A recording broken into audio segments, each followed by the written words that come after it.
este caso los músicos alemanes ya de la segunda mitad del siglo XVIII, empezando por Bach, Johann Sebastian Bach, y ya sus hijos, las generaciones que siguen, cada vez escriben más lo que quieren que toque el intérprete. Entonces la ornamentación está más notada.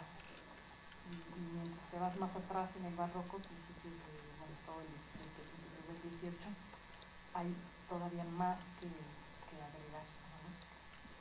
O sea, digamos que antes del siglo XVIII era más libre, digamos. Es decir, los compositores ponían algunas notas y el intérprete adornaba esas notas. Y después, en el siglo XVIII, los alemanes dijeron, no, yo quiero que toquen exactamente esto. ¿Sí? ¿Es así? Sí, por ejemplo, en el Renacimiento todavía más había una serie de tratados, por ejemplo, ahora sabemos de cómo improvisar, ¿no? Glosas y pasajes sobre las piezas, y las piezas casi son un esqueleto de lo que hay que tocar. Y uno tiene que saber todos estos códigos, este estilo, esta estética de la época. Luego a principios del barroco, como te decía, en Italia sobre todo se usó mucho ornamentación libre, que no se escribía, y gradualmente se fue escribiendo más y más. Los franceses eran muy detallados, muy particulares para escribir todos los ornamentos que querían, y ya los alemanes escriben más, la notación es muy precisa, ¿no? que se interprete. Muchas gracias, María Díez Canero. ¿Nadie tiene preguntas? No se amontonen, ¿no? Qué bueno.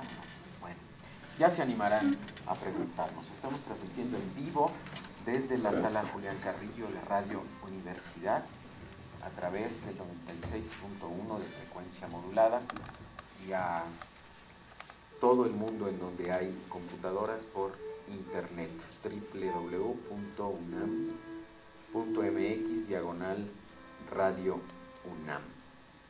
Vamos a continuar ahora con un cuarteto en la menor, WQ93 para piano, flauta, viola da gamba y bajo continuo, de uno de los muchos hijos que tuvo Juan Sebastián Bach, Carl Philipp Emanuel Bach.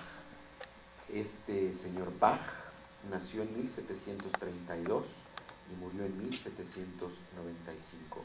Esta obra también tiene 3 partes: andantino, largo e sostenuto y allegro assai. Vamos a escuchar a los maestros de la Escuela Nacional de Música: María Díez Canero a la flauta, Gabriela Villaguals a la viola da gamba, Eunice Padilla al fortepiano y Gustavo Martín al violonchelo.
Vamos a escuchar el cuarteto en la menor WQ93 para piano, flauta, viola da gamba y bajo continuo de Carl Philipp Emanuel Bach en la interpretación de María Díez Canedo, Gabriela Villa Walsh, Gustavo Martín y Eunice Padilla, todos ellos maestros de la Escuela Nacional de Música de la UNAM.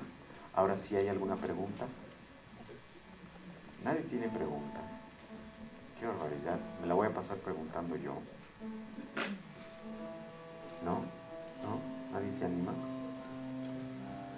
Qué barbaridad, los estudiantes de preparatoria no preguntan nada ahora. ¿Qué les preguntarán a los maestros?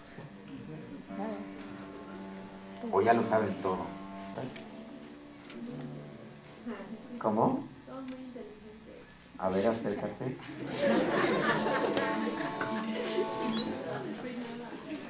Estás despeinada, pero no es tele, es radio. No se ve. ¿En qué año vas? En cuarto igual. En primer. Sí, en primer año. ¿No se te ocurre preguntarles algo a los maestros? No. ¿Qué te parece la música? Muy bonito. ¿Sí lo estás disfrutando? Sí, sí, es muy bonito, la verdad. ¿Qué es lo que más te llama la atención? ¿Cuál de los instrumentos? La flauta. ¿Por qué? Flauta. Me gusta más el sonido que todos los demás. Se me hace más alegre que los otros, se me hace un poquito más triste. ¿Sí? Bueno, es la que a mí más me gusta.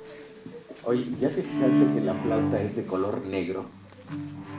¿No le preguntarías a la maestra por qué su flauta es de color negro?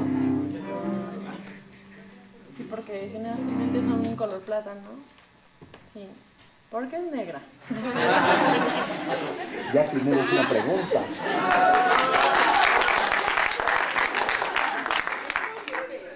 ¿Por qué es negra su flauta, maestra Díaz Canel?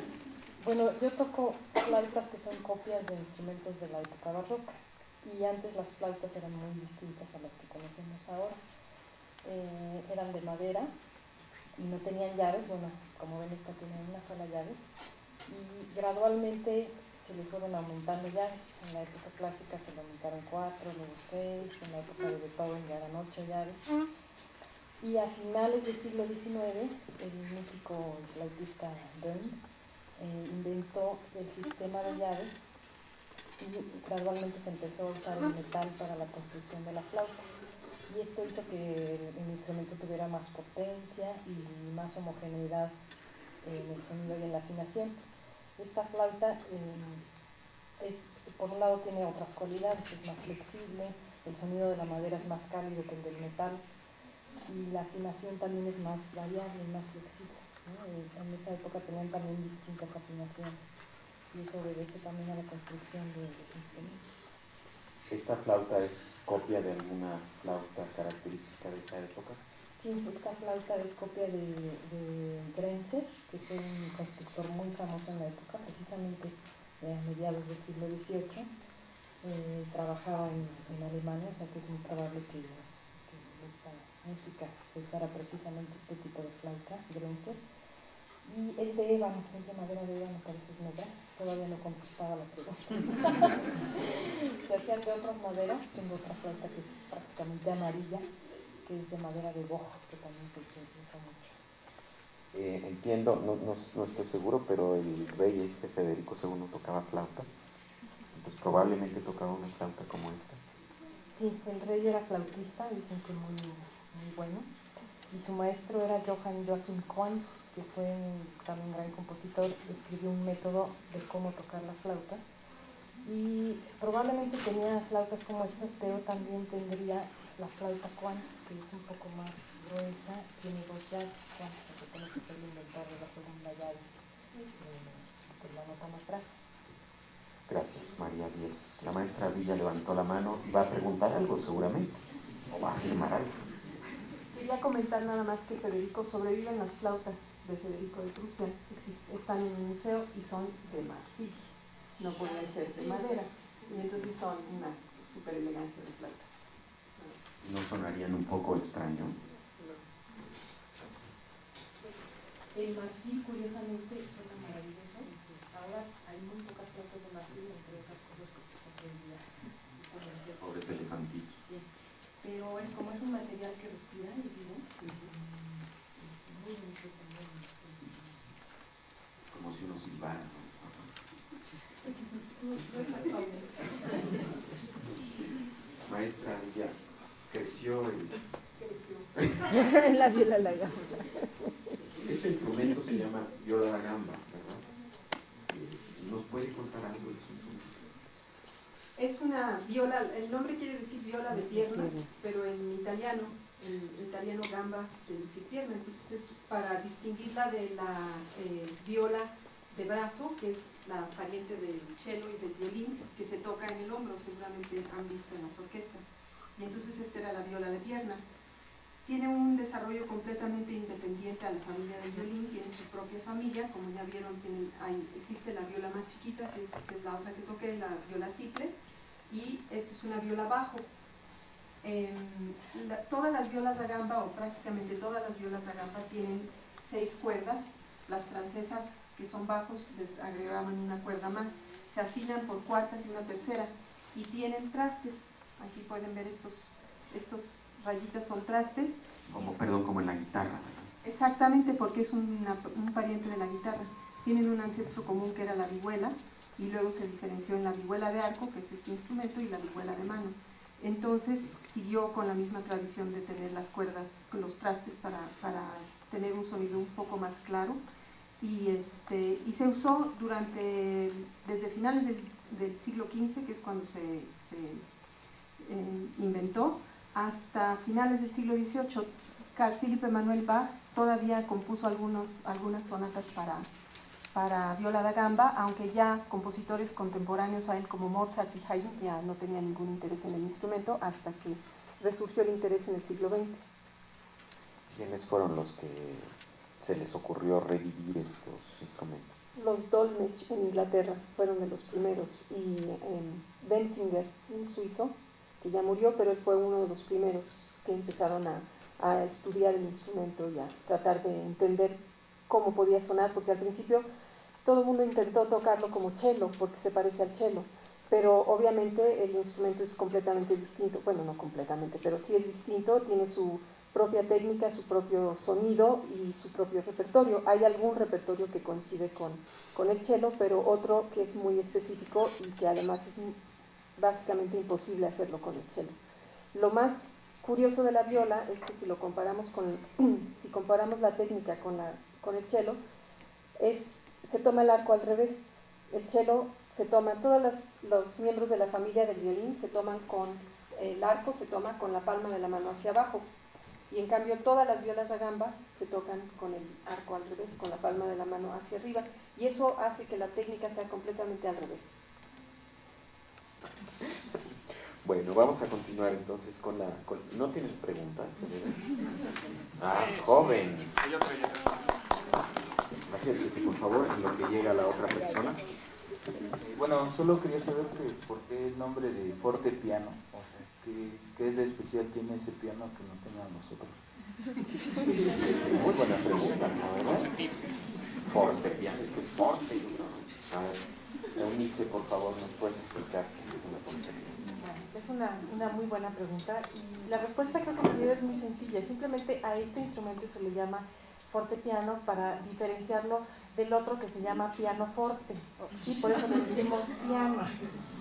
Ahora, este instrumento no tenemos mucho tiempo tocándolo en este siglo y en el pasado, ¿no? El fortepiano es el papá del piano, es el antecedente directo. Es un instrumento que no vamos a decir que este fortepiano evolucionó en el piano, sino que son un poco instrumentos distintos, cada uno con características muy particulares, pero sí comparten muchísimas cosas, como el mecanismo de acción, nada más que en el piano que ustedes conocen, en el piano moderno, tenemos muchas más notas, muchísimo más sonido, tenemos una plancha de metal que hace que el instrumento sea muy estable, aparte de ser un instrumento pesadísimo. Y este instrumento no tiene ninguna parte de metal, todo es de madera, y de hecho se empezaron a construir en las cajas de los clavecines, que digamos que fue el instrumento anterior al fortepiano, fue el clavecín. Y a un constructor italiano que se llamaba Bartolomeo Cristofori se le ocurrió cambiar un poco el mecanismo del clavecín. Dentro de un clavecín le cambió el mecanismo porque él quería que sonara piano y fuerte, y lo llamó gravicembalo col piano forte. Pero tenía muchos problemas ese piano porque las teclas no repetían, entonces los clavecinistas dijeron que ese instrumento no les gustaba mucho, entonces siguieron tocando el clavecín. En el clavecín no tenemos la opción de tocar piano y forte, como si podemos hacerlo en el fortepiano. Entonces, tiempo después, ya casi unos 80 años después que Cristofori, bueno, como unos 70, ya tenemos este instrumento ya un poco más perfeccionado, donde las teclas ya tienen una acción que repite muy bien, y que tenemos la opción de tocar piano, o sea, muy quedito, o forte, ¿sí? más forte. Entonces a los compositores les gustó mucho tener la opción de tener matices, dinámica, o sea, tocar piano y tocar forte, y se convirtió en un instrumento favorito, y por eso ahora tenemos como, digamos, el instrumento preferido de muchísimas personas, que es el piano. ¿Se contestó su pregunta, caballero?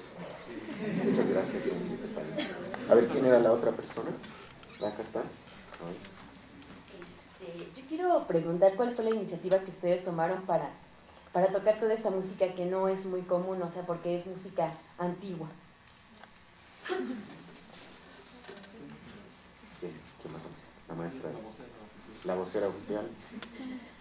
Bueno, del rey Federico II. Directamente vocera de Federico el Grande.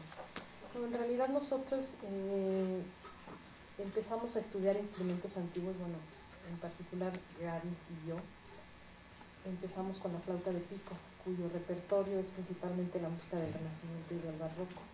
Y nos fuimos adentrando poco a poco en otros instrumentos como fue la viola da gamba, la flauta transversa, y conociendo el repertorio barroco, y nos interesó cada vez más.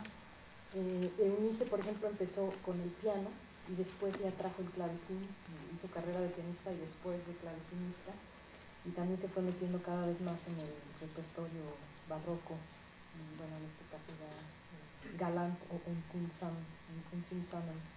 Stil. Y es música en efecto muy poco conocida, muy poco tocada, pero mientras más la conoce uno, más se fascina. Es un repertorio muy expresivo, muy rico, con mucha energía, y pues nos ha fascinado el poder tocarla, ¿no? Gustavo se nos ha unido recientemente, y él, bueno, hizo carrera de chelista normal, pero ahora también le ha interesado incursionar pues, un poco en la música barroca, está tocando con un arco barroco. Sin espiga, que es incomodísimo, yo creo. Ahorita me pregunto. Sin espiga, que pues sí es otra técnica. Y bueno, en la Escuela Nacional de Música hemos hecho un seminario de música precisamente de la corte de Federico el Grande, o alrededor de la corte de Federico el Grande, en donde estudiamos esta música, leemos tratados, leemos fuentes de la época. Hay que hacer una investigación exhaustiva para interpretar esto, me imagino.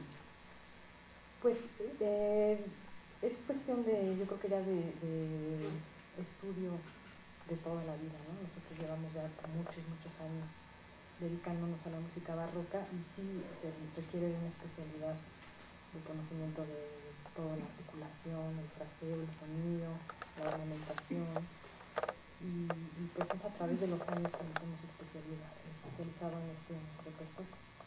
Muchas gracias. ¿Quedó contestada su pregunta, señorita? A ver, joven. Bueno, mi pregunta es para la profesora Gabriela. Yo le quiero preguntar si los trastes que tienen la viola de gamba marcan alguna diferencia entre el sonido que hace esta con la otra más pequeña. Bueno, digamos que los trastes están puestos en un lugar lógico para las notas, para que mis notas coincidan con las de María, Gustavo y Eunice. Y es lo mismo en la grande que en la chiquita. Lo que las hace distintas es que en la chiquita suena una octava más que la grande, porque está más chiquita, y entonces las cuerdas son más flacas, más cortas, y suena más agudo. ¿Sí? ¿Eso era su pregunta? Sí. Bueno, ¿alguien más? En el siguiente turno, dice nuestro Martín. Bien, vamos a continuar ahora con la sonata en sol mayor para violonchelo y bajo continuo de otro de los Bach. En este caso es Johann Christoph F. La F es de Friedrich Bach, que nació en 1732. ¿A poco nació el mismo año que Carl Philipp Emanuel? Es 3 años más joven que Johann Christian. Está mal entonces aquí. Más grande que Johann Christian Bach. Sí, porque dice aquí 1732, 1795, no puede ser, ¿verdad? Bueno, luego lo corregimos. Entonces, esta obra, esta sonata en sol mayor para violonchelo y bajo continuo, tiene solamente 2 movimientos. un alegreto y un rondó. Vamos a escuchar la interpretación del maestro Gustavo Martín en el violonchelo solo, ¿sí? ¿Estoy en lo correcto? Después Eunice Padilla y Gabriela Villa en el bajo continuo, ¿correcto? En este caso la flauta no toca, descansa la maestra 10 y se siente reina como todos nosotros. La música de cámara en la corte de Federico II, el Grande de Prusia.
Acabamos de escuchar la sonata en sol mayor para violonchelo y bajo continuo de Johann Christoph Friedrich Bach, en sus dos partes, Allegretto y Rondó, interpretada por el maestro Gustavo Martín al violonchelo, las maestras Gabriela Villa-Walsh a la viola da gamba y Eunice Padilla en el fortepiano. Y bueno, vamos a llegar al final, a la última pieza, así que si tienen preguntas, es ahorita. No al ratito. A ver, aquí tenemos una dama, doctor. Pásele por acá porque nada más tenemos un micrófono. ¿Eh? No te oigo. Ven y dímelo aquí. Bueno, contando todas sus experiencias, bueno, yo creo que han tenido muchas experiencias. ¿Cuál ha sido la mejor experiencia que han tenido ustedes como grupo?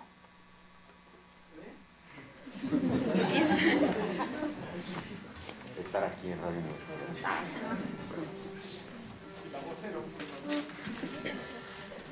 Es una pregunta un poco difícil porque hemos tenido una larga carrera de experiencias, pero yo creo que lo más gratificante es tocar música de cámara en grupo y la música misma, ¿no? Cuando uno realmente logra disfrutar la música, adentrarse, entenderla en el lenguaje del compositor, expresar lo que, por un lado lo que el compositor quiso decir, por otro lado lo que uno mismo capta y siente, y tocar en grupo, o sea, realmente es algo que disfrutamos muchísimo, ¿no? Yo creo que no hay equivalente a eso.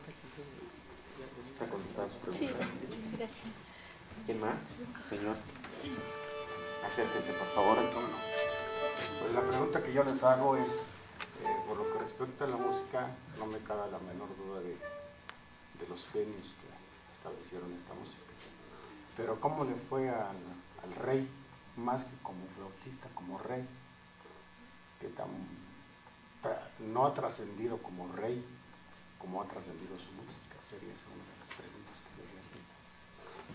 ¿Tenemos respuesta para eso? ¿Sí? Es una pregunta muy interesante, un poquito de de historia. Bueno, el abuelo de Federico era muy interesado en las artes, también fue un promotor incansable de las artes. Y el papá de Federico, al contrario, ¿no? Fue un militar muy rígido, emprendió muchas batallas, ganó terreno, en fin, hizo cuestiones políticas muy importantes. Y entonces a Federico el Grande, del que estamos hablando, al principio no quería que se dedicara a la música, ¿no? Tuvo una infancia difícil, no quería que estudiara música, no quería que... Pero en cuanto sube desde que era príncipe, Federico de Prusia se rodea de una serie de músicos muy importantes, como son Quantz, Philipp Emanuel Bach, Benga, y de una orquesta de casi 50 músicos, que era la orquesta que tenía la capilla del rey, y en cuanto sube al trono, pues realmente es un promotor de la música muy importante, ¿no? Su corte se convierte en un centro de vanguardia de la música de la época, y de hecho es como la cuna del estilo Finnsummer Style, que es un estilo muy particular, un poco en contraposición al estilo galante, que era muy ligero y un poco tal vez superficial en algunos casos. Este estilo trataba de ir hacia lo emocional, hacia comunicar las pasiones humanas, a conmover al auditorio, y se volvió un estilo muy exuberante en cierto sentido, ¿no? Después eso dio lugar al clásico más adelante. Pero Federico, a pesar de dedicarse mucho a la música, se sabe que tampoco descuidó sus labores políticas y militares, porque también era un muy buen militar, era muy bueno en el esgrima, y también logró conservar el imperio prusiano. Creo que ganó a los austriacos el terreno. A ver, Gabriela, creo que quiere decir algo. Sí, bueno, por unos años, el que fue rey, muchos años, fue un magnífico guerrero, hizo que Prusia se volviera una nación fuertísima, le venció a todo mundo, ganó más y más territorios, se rodeó de estos músicos maravillosos, gastó muchísimo dinero en ir a buscar cantantes de Italia, hizo casas de ópera, se interesó mucho en eso, pero al final de su vida se volvió en un poco un tirano, un rey muy conservador, ya no le gustaba que nadie compusiera nada que no fuera en el estilo de hace 50 años, y además, como seguían las guerras, llevó a la bancarrota a Prusia, entonces tuvo que despedir a todos sus músicos, y entonces el final de su vida pues ya no fue tan glorioso como el principio. Lástima. Y está la anécdota de Bach, ¿no? Sí. Entonces, ¿a quién la quiere decir? ¿No? ¿No? Gustavo no ha dicho nada. El chiste es que Bach, el padre, ¿no?, tenía mucha fama, y entonces Federico tiene un encuentro con él y le dice: Su Majestad, propóngame un tema para hacer una fuga, y para improvisar una fuga, ¿no? Entonces el rey le pone un tema muy difícil, y Bach de todas maneras improvisa, y poco tiempo después le manda al rey la ofrenda musical, que es una obra muy importante, ¿verdad?, de Bach. Queda insatisfecho Bach, ¿no? Es decir, toca, pero considera para él que no es suficiente lo que está entregando. Después, un poco para reivindicarse, le manda esta obra, y en realidad lo que creo fue una de las grandes obras del barroco, ¿no? Es una maravilla, es un monumento, ¿no? A ver si la escuchamos luego con ustedes, ¿no? Bueno, ¿alguien más? A ver, el joven por acá. Bueno, yo quiero preguntar que, bueno, esto de la música pues es algo muy interesante y muy complejo, que si en la escuela o en la escuela de música existen cursos o estudios para gente, por ejemplo, que yo no me dedico a la música, pero que sin embargo me llama muchísimo la atención, pues bueno, para ahondar en este tema, ¿no?, que pienso, pues no se puede dejar nada más al simple escuchar, ¿no? Pues vente todos los viernes aquí y preguntas lo que quieras a los músicos, pero bueno, en cuanto a la escuela, no sé quién pueda dar la respuesta. No, ¿verdad? La respuesta es no. Bueno, en la escuela de música no estoy en este momento 100% segura, pero existen unos cursos que se llaman cursos libres, que no son estudios escolarizados, creo que son básicamente los sábados, donde se pueden estudiar distintos instrumentos y también hay clases de solfeo y de conjuntos corales, pero no estoy segura de si ese programa sigue en pie o no, porque tenía idea de que lo iban a cerrar. Pero puedes preguntar en las instalaciones de la Escuela Nacional de Música en Chicotenca 126 en Coyoacán. Cerca de División del Norte, ¿verdad? A media cuadra de División del Norte. A ver, dígame, señorita. ¿Qué es actualmente el territorio de Prusia? ¿Qué? ¿Qué es actualmente el territorio que era Prusia? Parte de Alemania. Berlín era la capital de Prusia. Entonces es parte de Alemania. Había distintos imperios, ¿no? El imperio prusiano, el austrohúngaro, y eso abarcaba parte de Alemania. Muy amable por su participación. ¿Alguien más? A ver, el señor de la cámara. ¿En qué tanto tiempo, qué tan difícil resultaría tocar esos instrumentos con la destreza que ustedes lo hacen? Eso es muy buena pregunta. Bueno, cualquier instrumento, sea un instrumento de aliento, sea un instrumento de cuerda o de teclado, requieren mucha entrega, requieren realmente mucho tiempo, ¿no? La medida de tiempo también varía según el momento en que empiezas. Entre más joven regularmente es mejor. No es que las personas, los jóvenes que estén un poco más grandes, un poco más adolescentes, no pueda funcionar, porque mucha gente en México llega a la escuela de música o a hacer sus estudios musicales realmente un poco más grande, pero sí requiere una inversión de tiempo pues, casi absoluta, ¿no? Es decir, no solo es un asunto que domines mecánicamente lo que implica soplar o mover las cuerdas o mover las teclas, ¿no? Es un asunto también que lo haces porque estás tratando de expresar algo, estás tratando de remitirte siempre a una obra que vas a tocar, y esta obra tiene un contexto histórico que tienes que conocer, y hay obras de distintos periodos y se tocan de distinta manera, y entonces hay una serie de cuestiones que están alrededor del aspecto estrictamente mecánico que también hay que desarrollar y asimilar, ¿no? Son años.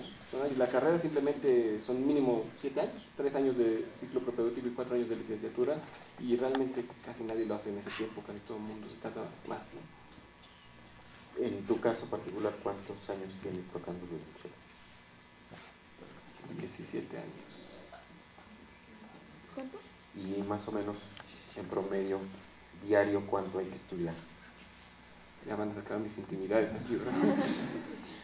Yo creo que cambia cuando uno está estudiando, cuando uno está formando, que también cuando uno ya está tocando profesionalmente. Hay veces que en el trabajo profesional compartes tiempo de estudio con tiempo de ensayos, con la enseñanza, y se vuelve mucho más complicado.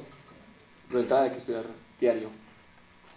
En el tiempo de estudiantes, pues estudiar menos de 4 horas diarias realmente era pues impensable. Había que estudiar mínimo eso, porque había muchísimas cosas que estudiar y muchas cosas que desarrollar. Hoy en día pues procuro al menos estudiar 2 horas diarias, y a veces sí puedo más, pero tengo que agregar también el tiempo de ensayos y más, ¿no? ¿Ha contestado su pregunta, caballero? Ya se fue. Ah, no, ahí está. Bueno, ¿alguien más? A ver, señorita. ¿Qué diferencia hay entre un violonchelo y un bajo continuo? Creo que ya lo explicaron, ¿no? El bajo continuo es la suma de los instrumentos. En la pieza que acabamos de escuchar es para el violonchelo solo, y el bajo continuo lo hicieron la viola da gamba y el fortepiano.